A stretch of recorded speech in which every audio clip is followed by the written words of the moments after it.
Together, that's all nines.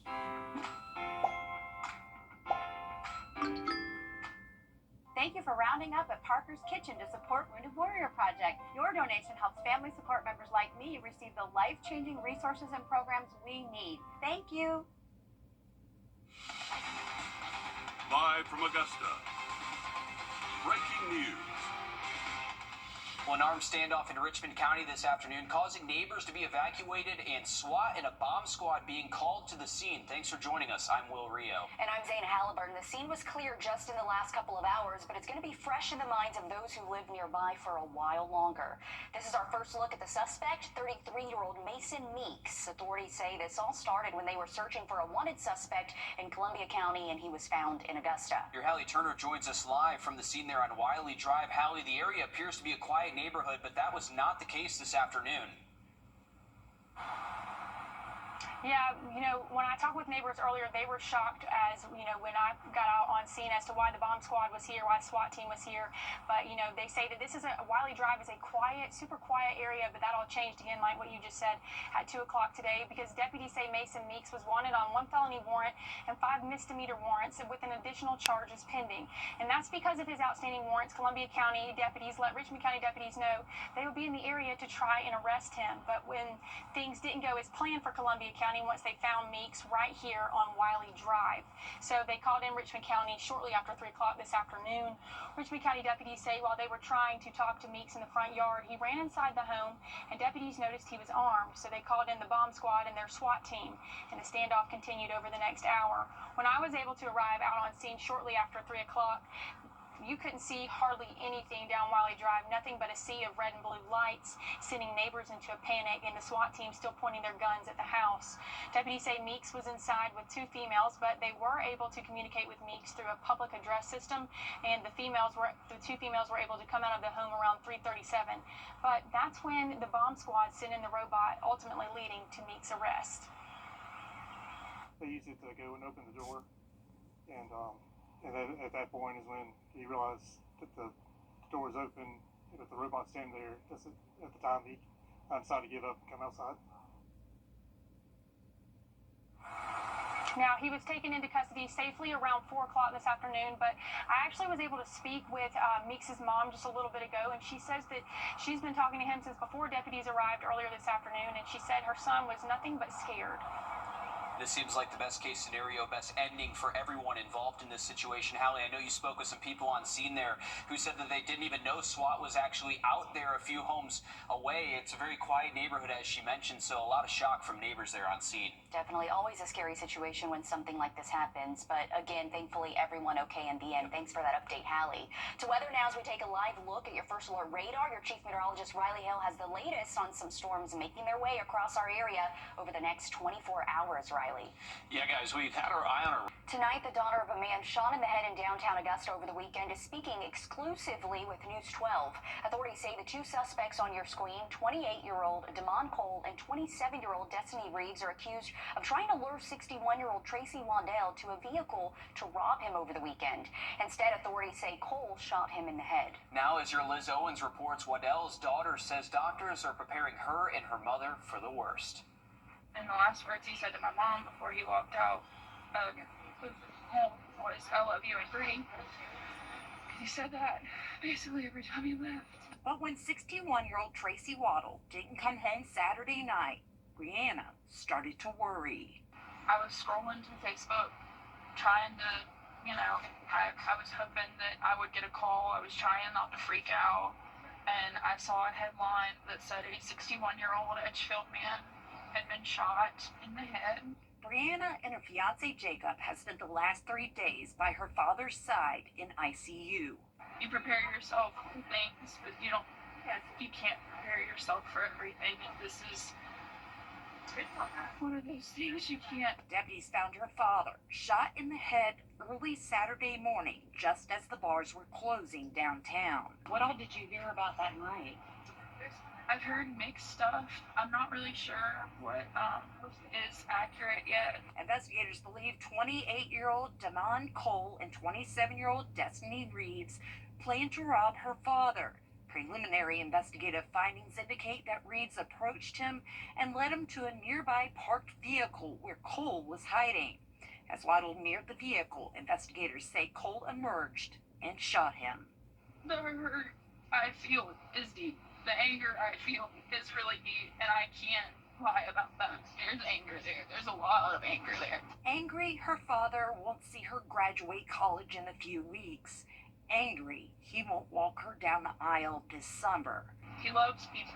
He gave me the shirt off of his back. Angry that violence, Above all else, that he didn't deserve this. not a disease, After he got, his cancer diagnosis, I think he kind of had to live it to the fullest lifestyle. now threatens to cut her father's life short. Brianna tells us she's very thankful for deputies for being proactive, which led to the immediate arrest of Damon Cole and Destiny Reeves. And both are charged with aggravated assault, criminal attempt, armed robbery, and possession of a firearm during the commission of a crime. Additionally, Cole is charged with possession of a firearm by a convicted felon. But just a tragic situation, tragic story. Sad situation for that family. You're taking a live look over at St. Peter's Square in the Vatican. It's after midnight there, but still mourners continue to pour in ahead of public viewing for the late Pope Francis beginning tomorrow. Preparations are underway for the funeral as leaders of the Catholic Church begin gathering to decide the future of the papacy. And for Catholics here at home, the trip to the Vatican is not feasible in such a short amount of time, but it isn't stopping them from honoring the life and legacy of Pope Francis right here in the CSRA. Like at Catholic Social Services, where they're taking the late Pope's message of love and acceptance to heart. Your Andre Dickherber has the story. One mission of Catholic Social Services, like at their thrift store, is to give back and serve, just like Pope Francis said, showing that even though he's passed away, many people were impacted by his message, regardless of their background.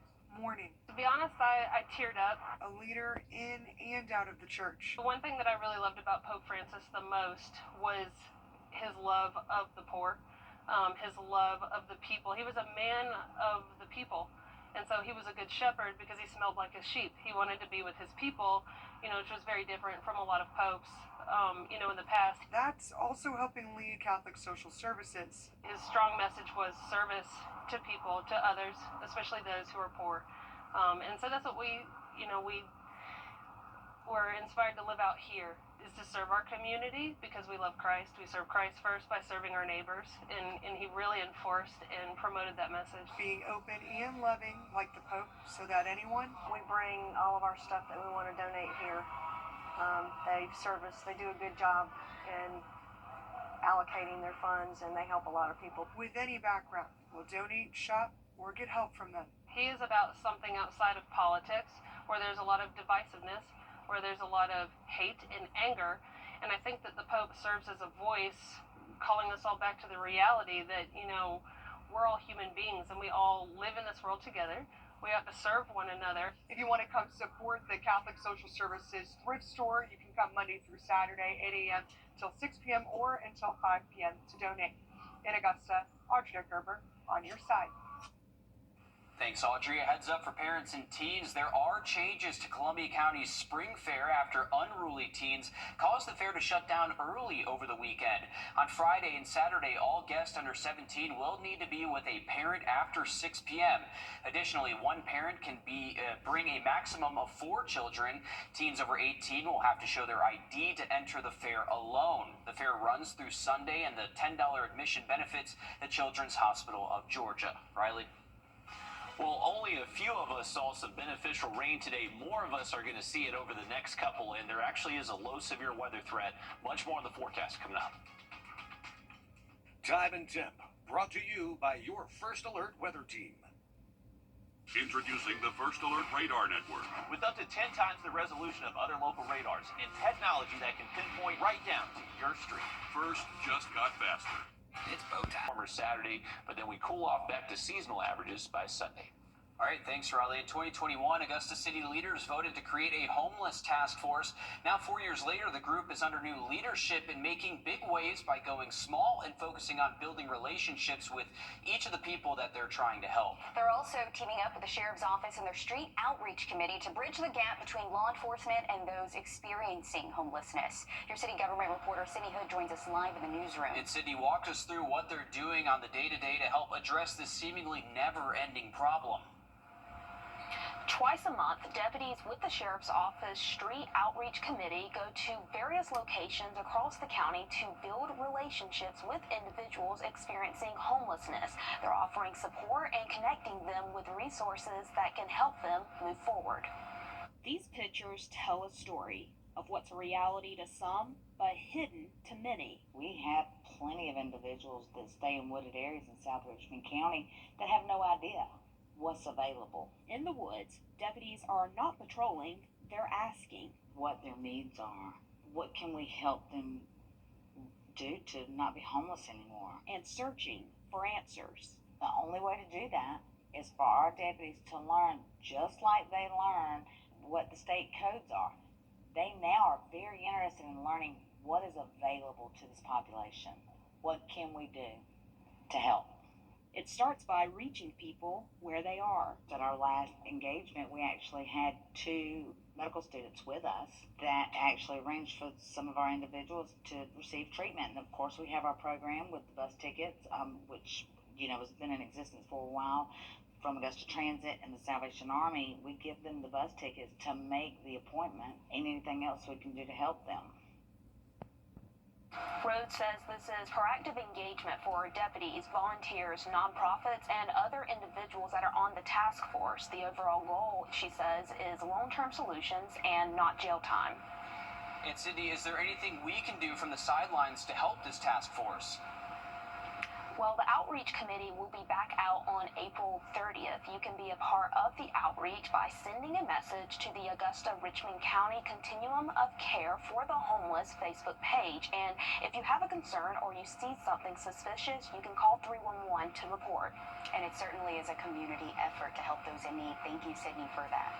And the Homeless Task Force seems to have ramped up community efforts this year just in the last few weeks. We told you about 2 other big projects it rolled out to help people break through the barriers holding them back. That includes these mailboxes, which will help people without a permanent address apply for important legal documents like a state ID or birth certificate. The mailboxes are in front of Gap Ministries on Green Street and can be accessed by someone in need connecting with a case manager. Another recent project are one-time bus tickets that help people get to and from some of those essential services. These one-time tickets can be found from a variety of local shelters and allow the user to travel for free to one of the 5 locations that the task force found are barriers for people to get to. This includes the Medical District, the Department of Public Health, and Serenity Behavioral Clinic. We have much more details on all these projects on our website, wrdw.com. Today's Earth Day, and over at Golden Harvest, Bank of America employees are volunteering their time to take care of the urban farm in downtown. Volunteers are also giving their time to serve meals at the Master's Table Soup Kitchen as a way to give back to the community. If you want to give back too, Golden Harvest is always accepting volunteers for a variety of jobs, and the hours are flexible. We have more on how you can volunteer on wrdw.com. And work is officially underway to bring the new Center of Hope to life. We're checking in with the Salvation Army of Augusta to see what that entails coming up after a short break. First Alert Radar, powered by Jim Hudson Automotive Group. The Salvation Army of Augusta is moving forward with its plan to open a new Center of Hope. It's their overnight shelter, which has been used for more than 50 years on Green Street. They're finding solutions and opening a new facility to better serve those in need. It's a project in the early stages. Crews at work cleaning and clearing out an old vacant building located on Hill Street. Once crews knock this building down, it'll one day be the home of the Salvation Army's new Center of Hope. We're excited about these early steps and moving forward and trying to better serve those in our community who are in need. Major Jonathan Raymer says the current Center of Hope has been serving as a shelter for more than 50 years. He says the Salvation Army built the facility, but not with the shelter in mind. Over time, what we've done is modify it and fix it into so that we could address the need as best as possible.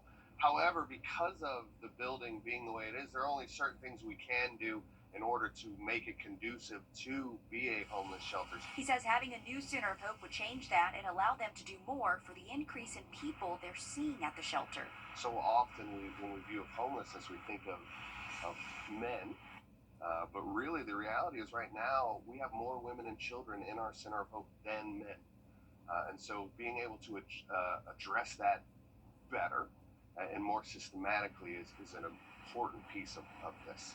Major Raymer says they're still in the beginning stages of the design, but do want to create areas specifically for men and women, as well as community spaces to hold clinics. Within the Salvation Army, they move the majors around, and I know I've got one shot at this, and really our community has one a shot at this to make as big as impact as possible, and so we're taking that very seriously and want to make the most impact as possible for those experiencing homelessness. And we talked about it earlier, there's certainly a great need right now. There's not a timeline just yet on when the new Center of Hope will be complete, since they still are in the early stages.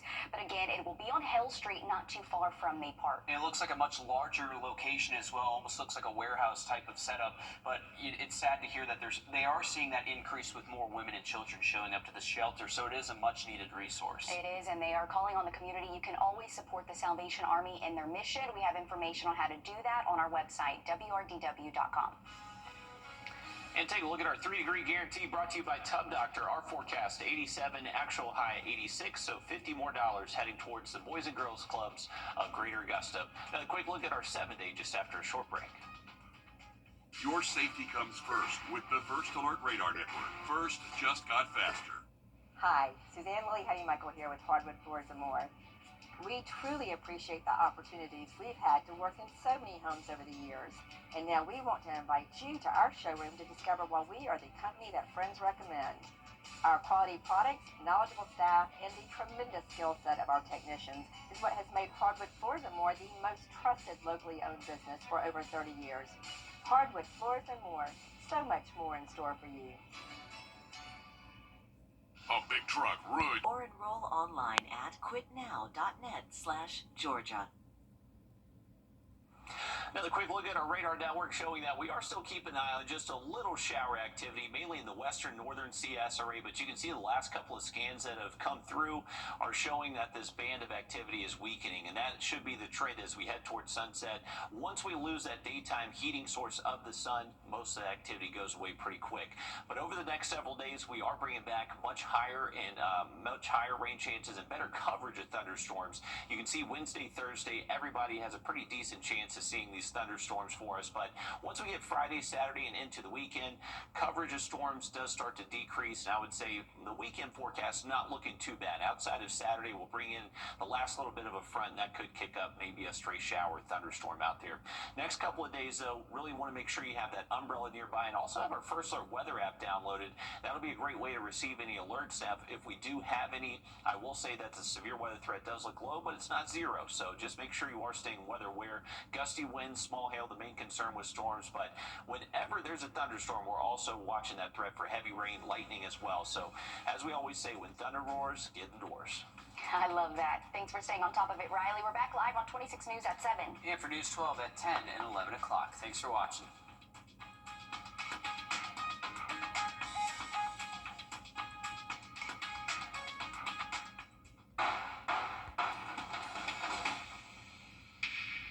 You've been seeing our commercials for months, and while you've been watching homeowners across our area save their roofs and save thousands of dollars, guess what? You can too. Roof Saver's exclusive patent-pending Renew at 17 roof preservation treatment extends the life of your roof by 17 years with just one application and one treatment. Call Roof Savers right now for your free roof inspection to see if your roof qualifies for roof preservation and find out if you can skip an expensive, time-consuming roof replacement. Augusta, stop worrying about an expensive roof replacement. Let us visit your home and inspect your roof to see if you qualify for roof preservation. With just one application of Renew at 17, we can extend the life of your roof by 17 years. Prior to our treatment, we will also include a full roof tune-up and replace missing shingles, plus clean your roof to remove unsightly algae, mold, and dirt. America's #1 choice for roof preservation is Roof Savers. Save your roof, save your money. Your journey starts with